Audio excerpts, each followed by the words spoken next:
Hello friends. आज हम लोग मराठी सुगम भारती इयत्ता 5वी का लेसन नंबर 20 महात्मा ज्योतिराव फुले इसके क्वेश्चन एंड आंसर स्टडी करेंगे। प्रश्न 1, खालील प्रश्नांची उत्तरे सांगावा लिहा। Answer the following questions. अ, पुण्यामध्ये मुलींसाठी पहिली शाळा कोणी काढली? पूना में लड़कियों के लिए पहली स्कूल किसने स्टार्ट किया? उत्तर, पुण्यामध्ये मुलींसाठी पहिली शाळा ज्योतिरावांनी काढली। पुणे में लड़कियों के लिए पहली स्कूल ज्योतिराव ने शुरू की, यानी महात्मा ज्योतिराव फुले ने। आ, ज्योतिरावांकडे आलेले मारेकरी कौन होते? ज्योतिराव के घर पे उनको मारने के लिए आए थे वो दो जन, वो कौन थे? उत्तर, ज्योतिरावांकडे आलेले मारेकरी धोंडीबा रोडे व धोंडीराम नामदेव कुंभार होते। ज्योतिराव के घर में उनको मारने के लिए आए थे मारेकरी, वो धोंडीबा रोडे और धोंडीराम नामदेव कुंभार, ये दो जन थे। ई, ज्योतिरावांच्या बोलण्याचा मारेकऱ्यांवर कोणता परिणाम झाला?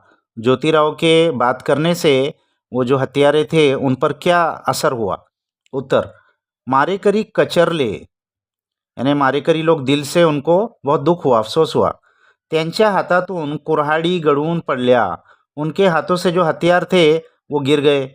ते भानावर आले, उनको बात समझ में आ गई। त्यांची चूक त्यांना कळली, उनको अपनी गलती समझ में आई। ते ज्योतिरावांच्या पाया पडले और आखिर में उन्होंने ज्योतिराव के पैर पड़े, उनसे माफ़ी मांगी। ई, ज्योतिरावांना महात्मा का म्हणतात? ज्योतिराव को महात्मा क्यों कहते हैं? तो उत्तर, ज्योतिरावांनी स्त्री शिक्षणाचा पाया रचला। ज्योतिराव ने औरतों की पढ़ाई का फाउंडेशन रखा, इससे पहले कोई नहीं पढ़ाता था।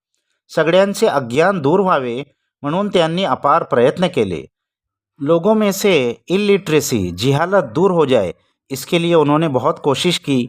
गोर गरिबांना मदत केली, गरीब लोगों की बहुत मदत की।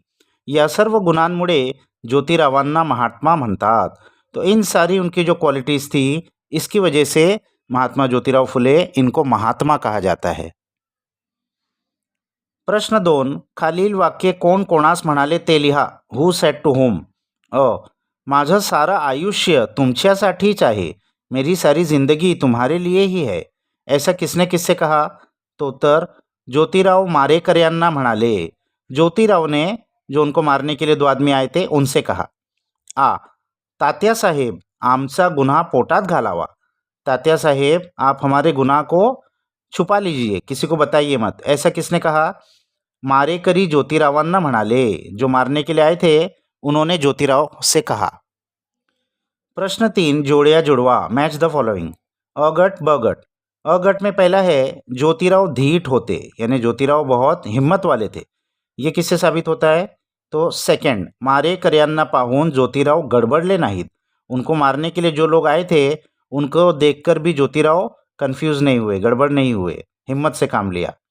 आ, ज्योतिरावांना गोर गरिबांच्या कल्याणाची तळमळ होती। ज्योतिराव के अंदर जो गरीब लोग हैं उनका कल्याण हो जाए, उनकी तरक्की हो जाए, इसकी उनके दिल में बहुत फिक्र थी। तो इसका सही है फर्स्ट, ज्योतिरावांनी मारेकऱ्यांना रात्रीच्या शाळेत प्रवेश दिला। ज्योतिराव ने जो उनको मारने के लिए आए थे उनको भी समझाकर रात की जो स्कूल थी उसमें उनका भी एडमिशन करा दिया। प्रश्न 4, पाठातील खालील शब्दसमूहांचा वापर करून वाक्य लिहा। लेसन में जो शब्द समूह मुहावरे आए हैं कुछ, उनका इस्तेमाल करके सेंटेंस बनाना है। तो पहला, सामसूम होने, यानी एकदम अंधेरा हो जाना, सुमसान हो जाना। तो उस पर क्या सेंटेंस बना सकते हैं? रात्रि गावात लवकर सामसूम होते, रात में गांव में बहुत जल्दी सन्नाटा हो जाता है। दूसरा, गोंधळून जाने, यानी कन्फ्यूज हो जाना। तो रास्ता चुकल्यावर राजू गोंधळून गेला, रास्ता भटक जाने पर राजू कन्फ्यूज हो गया। तीसरा, भानावर येणे, यानी होश आना, यहाँ पर अपनी गलती समझ जाना। तो नापास झालेल्या मुलाला कष्टाची कामे करत बघून रमेश भानावर आला। जो लड़का फेल हो गया था, फिर उसको बहुत मेहनत के काम करने पड़ते थे, ये देखकर रमेश होश में आ गया, यानी पढ़ाई लिखाई करना चाहिए, ये उसके समझ में आ गया। चौथा, चाहूल लागणे, यानी आहट महसूस होना। तो चोर घरात आला आहे अशी आईला चाहूल लागली। तो चोर घर में आ गया है, ऐसी माँ को आहट महसूस हुई। तो यहाँ पर ये क्वेश्चन आंसर्स ख़त्म हो गए। इसको अच्छे से अपने बुक्स में लिख लो। नेक्स्ट वीडियो तक बाय बाय।